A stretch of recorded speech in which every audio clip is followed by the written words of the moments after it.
"Go, please. Go then and call on the Bowles," Kitty said to her husband, when he came in to see her at 11 o'clock before going out. "I know you are dining at the club. Papa put down your name. But what are you going to do in the morning?" "I'm only going to Katavasov," answered Levin. "Why so early?" "He promised to introduce me to Metrov. I wanted to talk to him about my work. He's a distinguished scientific man from Petersburg," said Levin. "Yes, wasn't it his article you were praising so? Well, and after that?" said Kitty. "I shall go to the court, perhaps, about my sister's business." "And the concert?" she queried. "I shan't go there all alone." "No, do go. There are going to be some new things. That interested you so. I should certainly go." "Well, anyway, I shall come home before dinner," he said, looking at his watch. "Put on your frock coat so that you can go straight to call on Countess Bola." "But is it absolutely necessary?" "Oh, absolutely. He has been to see us. Come, what is it? You go in, sit down, talk for 5 minutes of the weather, get up and go away." "Oh, you wouldn't believe it. I've got so out of the way of all this that it makes me feel positively ashamed. It's such a horrible thing to do. A complete outsider walks in, sits down, stays on with nothing to do, wastes their time and worries himself, and walks away." Kitty laughed. "Why, I suppose you used to pay calls before you were married, didn't you?" "Yes, I did. But I always felt ashamed, and now I'm so out of the way of it that, by Jove, I'd sooner go 2 days running without my dinner than pay this call. One's so ashamed. I feel all the while that they're annoyed, that they're saying, 'What has he come for?'" "No, they won't. I'll answer for that," said Kitty, looking into his face with a laugh. She took his hand. "Well, good-bye. Do go, please." He was just going out after kissing his wife's hand, when she stopped him. "Kostya, do you know I've only 50 roubles left?" "Oh, all right. I'll go to the bank and get some. How much?" he said, with the expression of dissatisfaction she knew so well. "No, wait a minute." She held his hand. "Let's talk about it. It worries me. I seem to spend nothing unnecessary, but money seems to fly away simply. We don't manage well, somehow." "Oh, it's all right," he said with a little cough, looking at her from under his brows. That cough she knew well. It was a sign of intense dissatisfaction, not with her, but with himself. He certainly was displeased, not at so much money being spent, but at being reminded of what he, knowing something was unsatisfactory, wanted to forget. "I have told Sokolov to sell the wheat, and to borrow an advance on the mill. We shall have money enough in any case." "Yes, but I'm afraid that altogether—" "Oh, it's all right," he repeated. "Well, good-bye, darling." "No, I'm really sorry sometimes that I listened to mamma. How nice it would have been in the country! As it is, I'm worrying you all, and we're wasting our money." "Not at all, not at all. Not once since I've married have I said that things could have been better than they are." "Truly?" she said, looking into his eyes.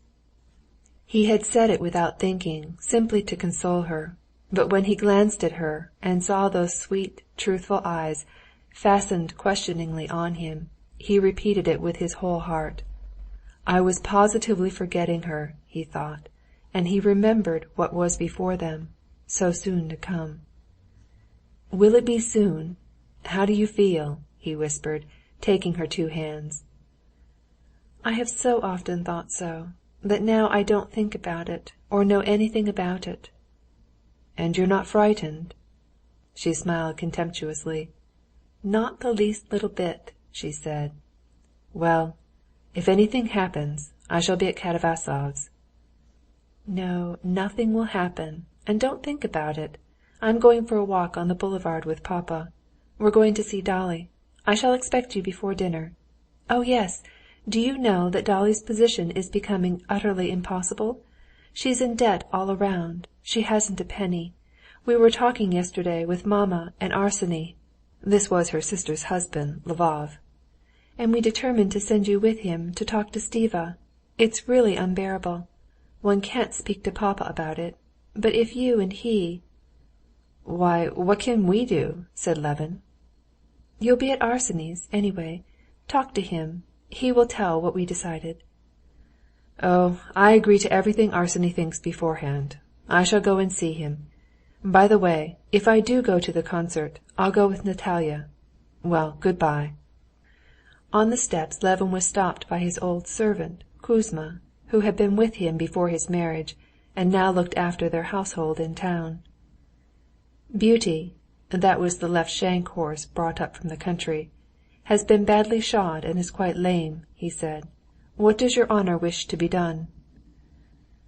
During the first part of their stay in Moscow, Levin had used his own horses brought up from the country.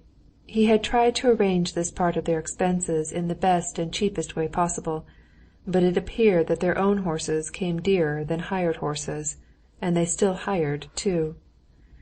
"Send for the veterinary. There may be a bruise." "And for Katerina Alexandrovna?" asked Kouzma. Levin was not now struck as he had been at first by the fact that to get from one end of Moscow to the other he had to have two powerful horses put into a heavy carriage, to take the carriage 3 miles through the snowy slush, and to keep it standing there 4 hours, paying 5 roubles every time. Now it seemed quite natural. "Hire a pair for our carriage from the job-master," said he. "Yes, sir." And so, simply and easily, thanks to the facilities of town life, Levin settled a question which, in the country, would have called for so much personal trouble and exertion, and going out into the steppes, he called a sledge, sat down, and drove to Nikitsky. On the way he thought no more of money, but mused on the introduction that awaited him to the Petersburg savant, a writer on sociology, and what he would say to him about his book. Only during the first days of his stay in Moscow, Levin had been struck by the expenditure, strange to one living in the country, unproductive but inevitable, that was expected of him on every side. But by now he had grown used to it. That had happened to him in this matter which is said to happen to drunkards. The first glass sticks in the throat, the second flies down like a hawk, but after the third they're like tiny little birds.